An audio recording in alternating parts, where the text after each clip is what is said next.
Kita semua tahu simpan duit dekat ASP, tabung haji ataupun unit trust memang bagus. Ada dividen tahunan, ada pulangan. Tapi semua tu tetap dalam bentuk duit. Masalahnya duit ni nilainya bergantung kepada kerajaan.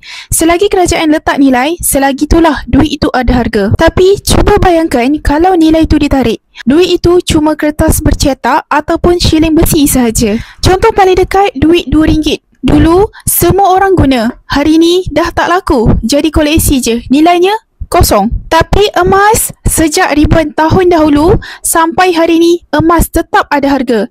Dari zaman Firaun sampailah zaman moden sekarang ni, orang masih lagi simpan emas. Nilainya tetap bertahan.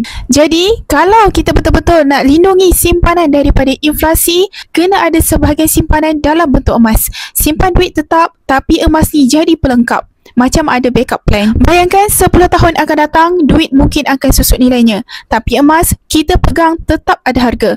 Malah mungkin lebih tinggi. Nak saya bantu alihkan simpanan pada emas? Boleh rujuk pin video ataupun klik saja link di bio untuk saya bantu dalam langkah dan cara yang terbaik untuk anda.